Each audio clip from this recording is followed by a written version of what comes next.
Hi everyone, कैसे हो आप सभी लोग। आई होप आप लोग अच्छे होंगे। मैं हूं राहुल जेसवाल एंड स्वागत करता हूं आप सभी का एक बार फिर हमारे यूट्यूब चैनल JR ट्यूटोरियल्स में।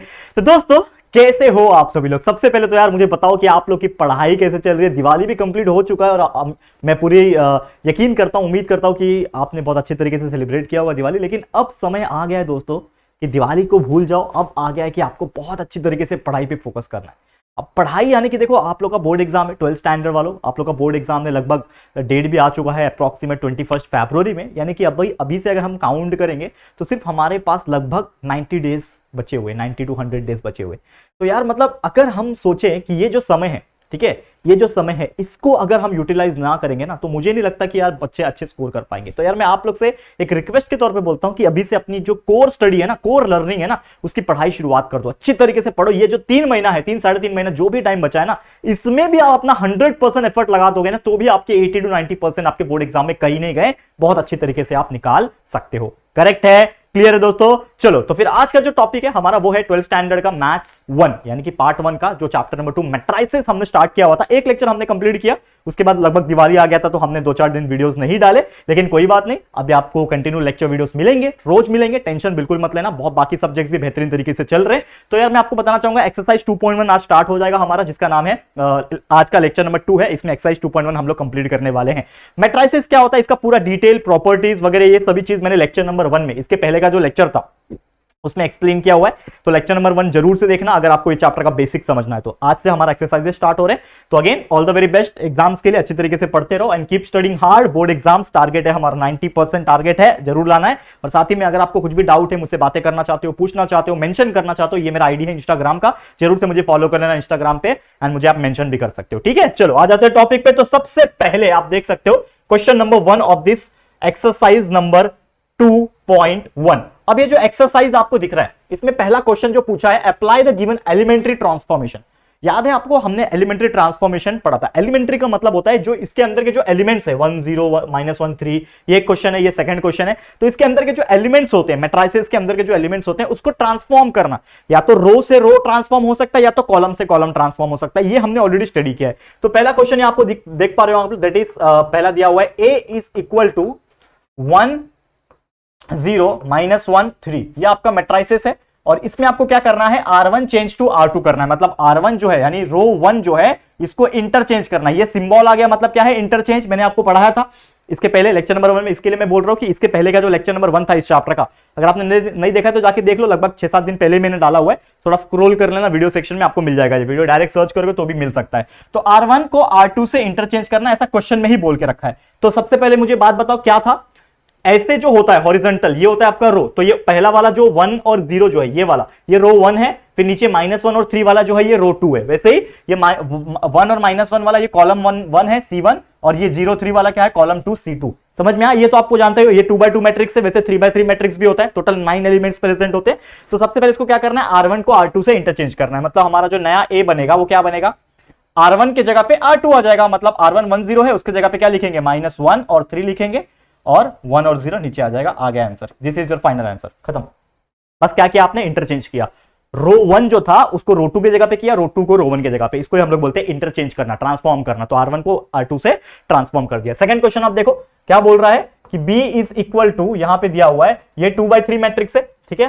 तो ये है 1 -1 3 और ये है 2 5 4। इसको आपको कैसे इंटरचेंज करना है, देखो R1 change to R1 -R2। मतलब चेंज क्या हो रहा है, R1 चेंज हो रहा है किससे, जब R1 R2 से माइनस करेगा। तो R1 को क्या करो, R2 से माइनस कर दो और R1 की जगह पे लिख दो। मतलब B इज इक्वल टू हमारा जो न्यू मैट्रिक्स बनेगा, तो सबसे पहले ये जो R1 है वही चेंज होने वाला है। मतलब ये जो R2 है, ये पूरा ये R2 है ना, तो R2 तो चेंज नहीं होगा। तो ये जो 2 5 और 4 है, ये वैसे का वैसे ही रहेगा अपने जगह पे। मतलब R2 जो है वो चेंज होना नहीं है, क्योंकि बोला ही नहीं है इसमें चेंज करने के लिए। तो R2 वैसे का वैसे ही रहेगा, लेकिन R1 चेंज होगा। समझ में आ रहा है, ये जो R1 है वो चेंज होगा। तो R1 क्या है, 1 -1 और 3। अब देखो R1 कैसे चेंज होगा, R1 -R2 होगा, ठीक है। तो R1 -R2 मतलब ये पहला एलिमेंट, ये जो R1 का है ये 1 है, और -R2 करना मतलब 1 - 2 करना पड़ेगा। तो 1 - 2 मतलब कितना होता है, -1 होता है। तो मतलब यहां पे क्या लिखोगे, -1। समझ में आ रहा है क्या किया हमने। साइड में कहीं पे रफ कैलकुलेशन कर लेना और वो दिखा देना एग्जाम में, जैसे कि जब भी आप पेज में लिखते हो, आपके जो आंसर शीट होता है उसमें लिखते हो ना, साइड में थोड़ा जगह होता है ना, या फिर नीचे की तरफ साइड में कहीं पे भी वो लिख देना कैलकुलेशन, ताकि लोगों को पता चले, जो एग्जामिनर होता है, जो पेपर चेक करने वाले थे, उनको पता चलना चाहिए कि आपने रफ कैलकुलेशन किया है, मतलब आपने खुद से सॉल्व किया है। नहीं तो बहुत सारे क्या सोचते हैं कि वो लोग ने दूसरे से कॉपी किया है, तो ऐसा मत करना, ठीक है। जरूर से साइड में कैलकुलेशन दिखा देना रफ में, ठीक है। अब देखो ये हो गया पहला, फिर देखो ये माइनस ये कर रहा है R1 माइनस R2, तो -1 है R1 और माइनस करना है R2 से, तो R2 कितना है 5, तो -1 - 5 मतलब कितना होता है दोस्तों, -6 होता है, तो यहां पे आ जाएगा -6, समझा। वैसे ही 3 - 4, तो 3 - 4 कितना होता है, -1 होता है, तो यहां पे कितना आ गया -1, तो दिस इज योर आंसर। आ गया ना आंसर, खत्म, ठीक है। ये आपका रफ कैलकुलेशन है, समझ में आ गया, दिस इज योर आंसर। कितना सिंपल है एलिमेंट्री ट्रांसफॉर्मेशन। ये क्वेश्चन आता है एग्जाम में 1 मार्क्स के लिए, बाई चांस कभी आया तो आया, लेकिन चांसेस हो भी सकते हैं आने के। तो elementary transformation one of the simplest thing in this chapter. लेकिन आगे आगे बढ़ोगे तो चैप्टर थोड़ा टफ भी होता जाएगा, लेकिन टेंशन मत लेना, अभी तो हम लोग को बहुत सारी चीजें सीखनी है। माइनर्स क्या होता है, कोफैक्टर्स क्या होता है, करेक्ट है ना, एडजॉइंट क्या होता है, इनवर्स क्या होता है, ठीक है ना, ये सभी चीज आएंगे, टेंशन मत लेना, आपको बहुत बेहतरीन तरीके से चैप्टर पढ़ाने वाला हूं। नेक्स्ट क्वेश्चन पे जाते हैं, क्वेश्चन नंबर 3। ये देखो क्या बोल रहा है, सबसे पहले यहां पे दिया हुआ है ए का वैल्यू दिया हुआ है, कितना दिया हुआ है, ए का वैल्यू 5, 4, 1 और 3, ये मैट्रिसेस दिया हुआ है ए का। इसमें करना क्या है, C1 और C2 क्या करना है, इंटरचेंज करना है, C1 इंटरचेंज टू C2 करना है। देखो यहां पे C1 इंटरचेंज C2 मतलब C1 को इंटरचेंज करो, समझ में आ रहा है, C2 के साथ, तो ये C1 होता है, ये C2 होता है, तो C1 की जगह पे C2 लिख दो, C2 की जगह पे C1, तो ये 4, 3 जो है ये C2 है, तो ये पहले आ जाएगा, तो ये 4, 3 पहले लिख दो, और ये 5, 1 C1 है, तो इसको C2 की जगह पे लिख दो, आ गया आंसर, खत्म। वैसे B का दिया हुआ है, देखो B का क्या है, V इज इक्वल टू 3, 1, 4 और 5, समझ में आ रहा है कि नहीं, बहुत सिंपल है। क्या करना है, R1 को इंटरचेंज करना है R2 के साथ, मतलब रो वाला आपस में इंटरचेंज हो रहे हैं, तो ये रो 1 है, ये रो 2 है, तो रो 2 को रो 1 की जगह पे, रो 1 को रो 2 की जगह पे, बस सिंपल है। तो ये हो जाएगा 3, 1 नीचे चले जाएगा, 4, 5 ऊपर आ जाएगा, तो 4 और 5 ऊपर आ गया और 3 और 1 नीचे आ गया, थोड़ा सा गैप करो, नहीं तो ये 31 जैसा दिख रहा है, 3, 1, ये हो गया आपका बी। कितना सिंपल था, है कि नहीं। तो ऐसे क्वेश्चंस आ सकते हैं एग्जाम में, अच्छी तरीके से प्रैक्टिस कर लेना, one of the easiest type, one of the most easiest type, लेकिन और भी टफ टफ आएंगे, टेंशन मत लेना। अब देखो चौथा क्वेश्चन क्या बोल रहा है, ए का वैल्यू ये दिया हुआ है, इसमें हम लोग को ये एलिमेंट्री ट्रांसफॉर्मेशन करना है, 2C2 करना है। वैसे बी का वैल्यू दिया हुआ है दिस, एंड उसमें -3 R1 करना है एलिमेंट्री ट्रांसफॉर्मेशन। फिर क्या बोल रहा है कि find the addition of 2 new matrices. तो जो आपका न्यू मैट्रिसेस आएंगे ये करने के बाद, 2C2 लगाने के बाद, इसमें -3 R1 लगाने के बाद जो न्यू मैट्रिसेस आएंगे उसको बस क्या करना है, आपको ऐड करना है। बहुत सिंपल है, हमने सीखा भी है ना, मैट्रिसेस का एडिशन कैसे करते हैं, मल्टीप्लिकेशन कैसे करते हैं, सीखा है ना, बहुत सिंपल है। चलो तो सबसे पहले ए लेंगे, यहाँ पे ए का वैल्यू कितना है, देखो मैट्रिसेस 1, 2, -1, 0, 1, 3, इसमें क्या लगाना है, 2C2 लगाना है, तो लगा दो 2C2। 2C2 मतलब जो कॉलम नंबर 2 है, C2 का मतलब क्या होता है, कॉलम नंबर 2, ये वाला कॉलम, ये C1 है, ये C2 है, ये C3 है ना, तो कॉलम नंबर 2 को 2 से मल्टीप्लाई करना है। 2C2 का मतलब क्या होता है, कॉलम 2 को 2 से मल्टीप्लाई करना है, मतलब हमारा ए का यानी नया मैट्रिसेस जो आएगा, तो सबसे पहले ये 1, 0 जो C1 है, तो ये तो सेम रहेगा, कुछ चेंज होने नहीं वाला। ये तीसरा जो कॉलम है -1 और 3, ये भी चेंज नहीं वाला, किसको, इसको कुछ फर्क नहीं पड़ता। लेकिन यहाँ पे C2 बोला है ना, तो C2 मतलब ये वाला कॉलम चेंज होगा, और उसको कैसे चेंज करना है, 2 से मल्टीप्लाई करके, तो 2 मल्टीप्लाई बाय C2 करना पड़ेगा, तो मतलब ये C2 का ये है, तो 2 मल्टीप्लाई बाय 2, तो यहाँ पे आ जाएगा 4, और ये 2 मल्टीप्लाई बाय 1 मतलब ये हो जाएगा 2। समझ में आया, मतलब हमारे सेकंड कॉलम को हमने 2 से मल्टीप्लाई किया, इसको 2 से मल्टीप्लाई किया तो 4 बन गया, इसको 2 से मल्टीप्लाई किया तो 2 बन गया, आ गया, ये आ गया ए का वैल्यू, ठीक है, ए का मैट्रिक्स आ गया। वैसे बी का मैट्रिक्स निकालो, तो बी इज इक्वल टू क्या दिया हुआ है, यहाँ पे देखो ये दिया हुआ है 1, 0, 2 और 2, 4, 5, इसमें क्या करना है हम लोग को, इसमें करना है -3 R1, मतलब -3 को R1 से मल्टीप्लाई करना है, ठीक है। चलो निकालो, बी का वैल्यू क्या आएगा नया, देखो R1 मतलब क्या है, ये रो 1 है, ये रो 2 है, तो रो 1 ही खाली चेंज होगा, तो रो 2 चेंज नहीं होगा, तो सेम टू सेम लिख दो सबसे पहले रो 2 को। रो 2 जो है ये 2, 4, 5, 2, 4, 5 रो 2 है, ये हमारा सेम टू सेम रहेगा, ये चेंज नहीं होने वाला, करेक्ट है। लेकिन ये आपका जो पहला रो है 1, 0, 2, ये चेंज होगा, लेकिन कैसे चेंज होगा, -3 से मल्टीप्लाई होके, तो ये 1 मल्टीप्लाई बाय -3 कितना हो जाएगा, -3, 0 मल्टीप्लाई बाय -3 0 ही रहेगा, और 2 मल्टीप्लाई बाय -3 हो जाएगा -6, तो ये आ गया आपका न्यू बी का मैट्रिसेस। तो ये ए का मैट्रिसेस है, ये बी का मैट्रिसेस है। अब क्या बोल रहा है कि आपको इसको एडिशन करना है, तो एडिशन करो,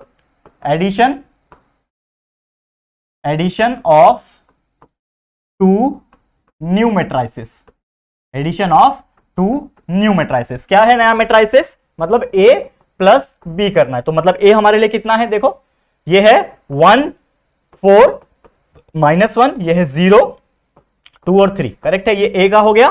प्लस करना है, क्या करना है दोस्तों, प्लस का साइन डाल दो, ये बी है, इसको प्लस करना है इसके साथ, तो ये बी हो गया, कितना है -3, 0, -6, और यहां पे है 2, 4, 5, ये दोनों को प्लस कर दो, हमारा एक नया मैट्रिक्स आ जाएगा और ये हो जाएगा हमारा फाइनल आंसर। तो क्या आएगा देखो, 1, ये 1 है, मतलब देखो जो जिस पोजीशन में होता है उसके साथ प्लस होता है, तो ये 1 प्लस -3 कितना हो जाएगा, 1 - 3 कितना होता है, -2 होता है। फिर ये 4 है, ये 0 है, तो 4 + 0 कितना होता है, 4 होता है। ये -1 है, यहाँ पे -6 है, तो -1 - 6 कितना होता है, -7, ये आ गया। फिर सेकंड में जाओ नीचे, 0 + 2 कितना हो जाएगा, 2 हो जाएगा। ये 2 + 4 कितना हो जाएगा दोस्तों, 6 हो जाएगा। ये 3 + 5 कितना हो जाएगा, 8 हो जाएगा। आ गया आंसर, खत्म।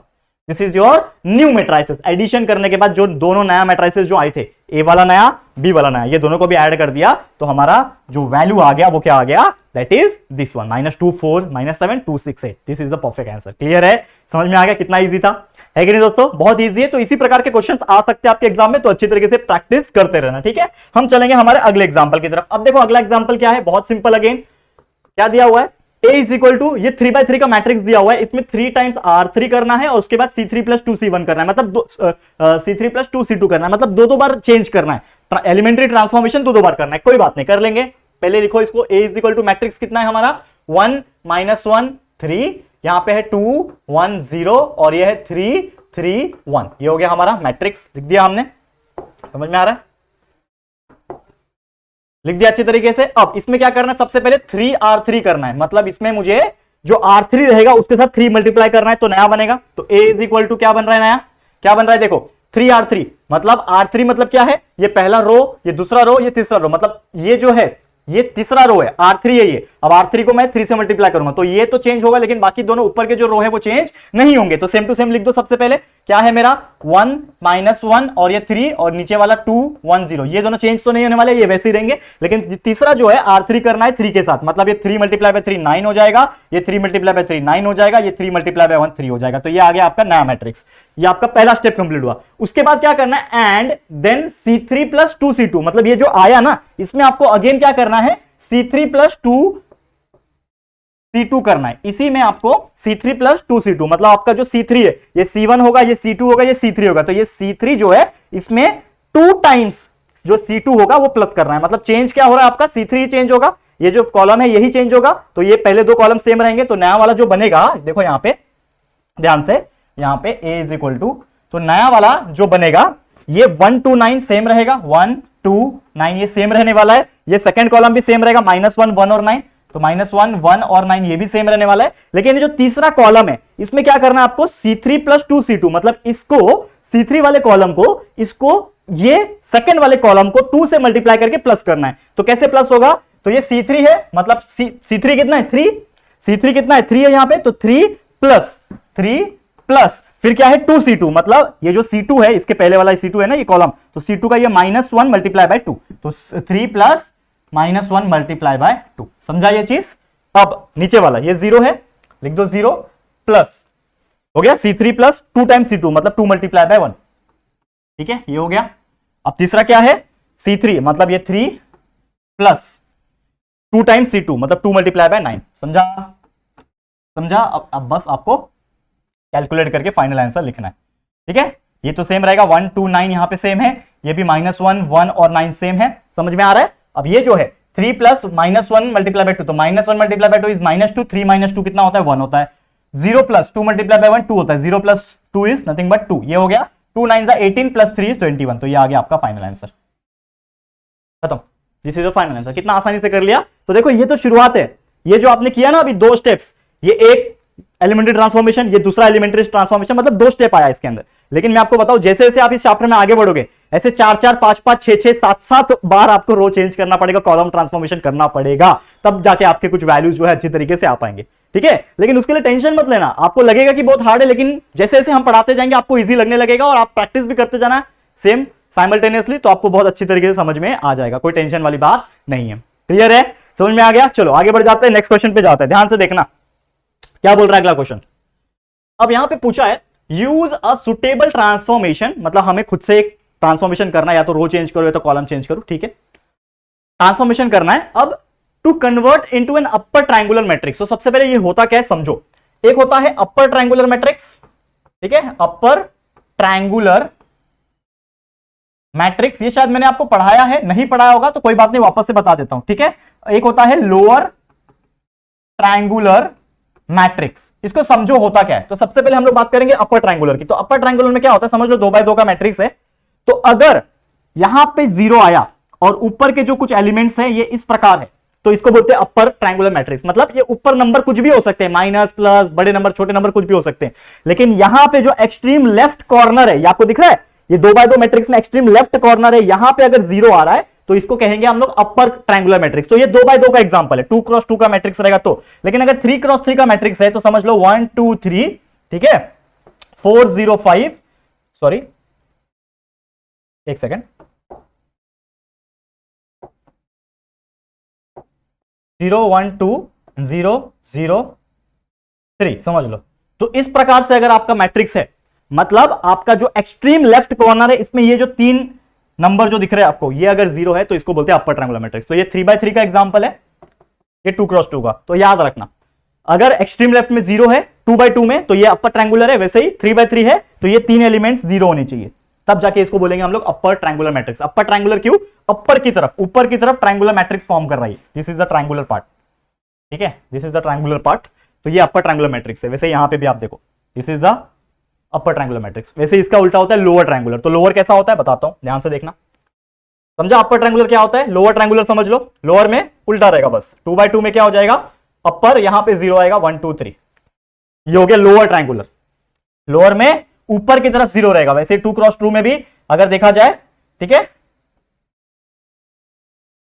तो यहां पे आपका 0 रहेगा इस प्रकार, समझा? तो इसको बोलेंगे लोअर ट्रायंगुलर मैट्रिक्स। समझ में आ गया? बहुत सिंपल है। अब क्वेश्चन ये पूछा है कि ये जो हम मैट्रिक्स दिया है, इसको हम लोग को अपर ट्रायंगुलर मैट्रिक्स बनाना है। तो अपर ट्रायंगुलर मैट्रिक्स बनाने के लिए मुझे क्या करना पड़ेगा, ये जो टर्म है इसको 0 करना पड़ेगा। तो 0 कैसे करेंगे? अरे बिल्कुल सिंपल है, एलिमेंट्री ट्रांसफॉर्मेशन करेंगे ना, कुछ ना कुछ जुगाड़ करेंगे इधर से उधर, तो 0 उसको हम बना देंगे, टेंशन मत लेना। चलो ध्यान से देखो, तो क्या दिया हुआ है समझ लो। ए मान लेता हूं मैं, ए इज इक्वल टू, मैंने ए मान लिया 1 2 3 4 है ये। अब इसको मुझे अपर ट्रायंगुलर मैट्रिक्स अगर बनाना है, तो ये जो टर्म आपको दिख रहा है ये 3 वाला, इसको 0 बनाना पड़ेगा। तो 0 बनाने के लिए मुझे क्या करना पड़ेगा कि अगर मैं, ये 3 है, ऊपर इसके 1 है, ठीक है, तो अगर मैं माइनस करूं 3 मल्टीप्लाई बाय 1 करके, तो 3 minus 3 will be equal to 0, मतलब ये वैल्यू 0 हो सकता है। तो उसके लिए मैंने क्या किया, कुछ जुगाड़ किया कि अगर ये 3 है ना, इसको अगर मैं ऊपर वाले के साथ, ऊपर मेरा क्या है 1 है, तो अगर मैं ऊपर वाले को 3 से मल्टीप्लाई करूं और इससे माइनस कर दूं, मतलब मेरा ये जो कॉलम है इसका नाम क्या है, R2, बराबर, ये कॉलम मेरा R2 है, R2 को माइनस करूं R1 से, लेकिन 3 मल्टीप्लाई करके, तो मेरा आंसर आ सकता है। कैसे? देखो ध्यान से, देखो ध्यान से। तो हमारा नया क्या बन रहा है, ये 1, R2 चेंज होगा तो मतलब ऊपर वाला सेम है, R1 सेम रहेगा, 1 और 2 आएगा। लेकिन R2 चेंज हो रहा है, मतलब R2 कैसे चेंज हो रहा है, R2 माइनस 3 R1 हो रहा है। तो R2 कितना है मेरा, समझ लो 3 है, माइनस 3 मल्टीप्लाई बाय R1, तो R1 मेरे लिए 1 है, तो 3 मल्टीप्लाई बाय 1, तो 3 minus 3 multiply by 1 is nothing but 3 minus 3, that will be equal to 0। मतलब यहां पे हम लोग का क्या आ रहा है, 0 आ रहा है, ठीक है। अब अगला ये वाला है, तो 4 minus 3 multiply by 2, that is 4 minus 6, that will be equal to -2। तो यहां पे आ रहा है आपका -2। तो यहां पे अगर आप ध्यान से देखोगे, तो ये जो पोर्शन है that is the extreme left corner, ये आपका 0 आ गया। तो मैं क्या बोल सकता हूं कि देयरफॉर ये क्या है आपका, it is an upper triangular matrix. समझ में आ रहा है? यहां पे जो 3 नंबर है इससे कोई फर्क नहीं पड़ता, प्लस हो माइनस हो, लेकिन यहां पे जो हम लोग को एक्चुअल में क्या करना था कि हमको इसको कन्वर्ट करना था अपर ट्रायंगुलर मैट्रिक्स। अपर ट्रायंगुलर मैट्रिक्स मतलब सबसे लेफ्ट कॉर्नर पे नीचे की तरफ लोअर साइड में आपको 0 करना था, तभी ये बनेगा अपर ट्रायंगुलर मैट्रिक्स। तो आपने क्या किया, कुछ जुगाड़ किया और ये एलिमेंट्री ट्रांसफॉर्मेशन कर दिया, R3 माइनस 3 R1 किया, तो आपका ये पार्ट 0 बन गया। आपने चेंज किया ना उसको, तो 0 बन गया, तो आपका बन गया ना ये अपर ट्रायंगुलर मैट्रिक्स जो आपको करना था, तो आ गया, हेंस प्रूफ। ठीक है, समझ में आ गया? तो इसी प्रकार से बड़े बड़े एग्जांपल्स आएंगे, 3 बाय 3 का मैट्रिक्स आएगा, 2 बाय 2 का मैट्रिक्स आएगा, बहुत आसानी से कर सकते हो। आगे आगे एक्सरसाइज जैसे आगे बढ़ेंगे हम लोग चैप्टर में, और भी बड़े बड़े आते जाएंगे, टेंशन मत लेना। समझ में आ गया? क्लियर है? तो ये हो गया हमारा कौन सा क्वेश्चन, क्वेश्चन नंबर 7 खत्म। अब क्वेश्चन नंबर 8 जो है ये हम लोग सॉल्व करेंगे। ठीक है, चलो फटाफट से आ जाते हैं। क्या है, कन्वर्ट दिस, ये जो आपको मैट्रिक्स दिया इसको मान लो A इज इक्वल टू क्या है, ये 1 -1 2 और 3, इसको क्या करना है, इनटू आइडेंटिटी मैट्रिक्स हम लोग को कन्वर्ट करना है। जैसे इसके पहले हमने क्या देखा कि कन्वर्ट किया हमने अपर ट्रायंगुलर मैट्रिक्स में, इसको हम लोग को आइडेंटिटी मैट्रिक्स में कन्वर्ट करना है। आइडेंटिटी मैट्रिक्स मतलब क्या होता है, 1 0 0 1, इसको बोलते हैं आइडेंटिटी मैट्रिक्स। ये 2 बाय 2 का है, वैसे 3 बाय 3 रहेगा तो क्या होता है 1 0 0 0 1 0 0 0 1, इस प्रकार से हम लोग बोलते हैं आइडेंटिटी मैट्रिक्स। ये 3 बाय 3 के लिए, 2 बाय 2 के लिए। समझा? आइडेंटिटी मैट्रिक्स मतलब क्या होता है, डायगोनल में, हमेशा याद रखना, डायगोनल्स में हमेशा 1 होता है, यूनिट होता है, दैट इज आइडेंटिटी मैट्रिक्स। यहां पे भी देखो डायगोनल में 1 होता है, यहां पे भी डायगोनल में 1 होता है। समझ में आ गया? इसको बोलते हैं हम लोग यूनिट मैट्रिक्स या फिर आइडेंटिटी मैट्रिक्स। चलो देखो, अब इसको मुझे बनाना है, सॉरी क्या बनाना है, क्या बनाना है, ध्यान में रख लो, क्या बनाना है, 1 0 0 1 बनाना है। मतलब ये 1 तो यहां पे है, ये बना हुआ है, इसको 0 करना है, इसको 1 करना है, इसको भी 0 करना है। तो सबसे पहले मैं क्या करता हूं ना, ये जो नीचे वाला पार्ट है ना, इसको 0 बना लेता हूं। देखो क्या करना पड़ेगा, क्या करना पड़ेगा, थोड़ा सा दिमाग लगाओ।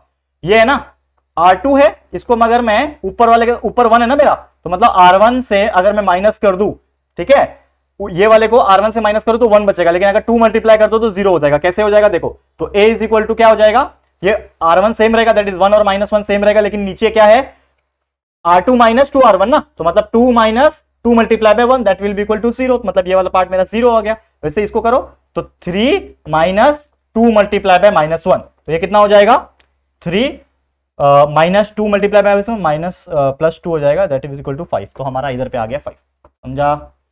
यहां तक समझ में आ गया? समझा यहां तक? हमने क्या किया, इसको 0 बना दिया, मतलब देखो ये वाला आ गया हमारा। अब इसको 0 और इसको 1 बनाना है। इसको 0 कैसे बनाएंगे और इसको 1 कैसे बनाएंगे? तो सबसे पहले अगर मैं ये जो मेरा R3 है, सॉरी R2 है ना, यहां पे माफ करना यार, एक मिनट, ये जो मेरा R2 है, मतलब ये वाले कॉलम को अगर मैं डिवाइड बाय 5 करूं, अगर मैं डिवाइड बाय 5 करूं तो क्या निकलेगा, 0 divide by 5 is nothing but 0, लेकिन 5 डिवाइड बाय 5 अगर होगा तो वो 1 हो जाएगा। मतलब हमारा आंसर क्या आएगा, A will be equal to 1 minus 1 0, और ये 5 divide by 5 is nothing but 1, तो यहां पे आ गया। समझा? समझा ये चीज? अब देखो यहां पे ध्यान से, अब मजा आएगा। अब यहां पे इसको रफ करो या फिर इसको साइड में, तो साइड में हटाओ।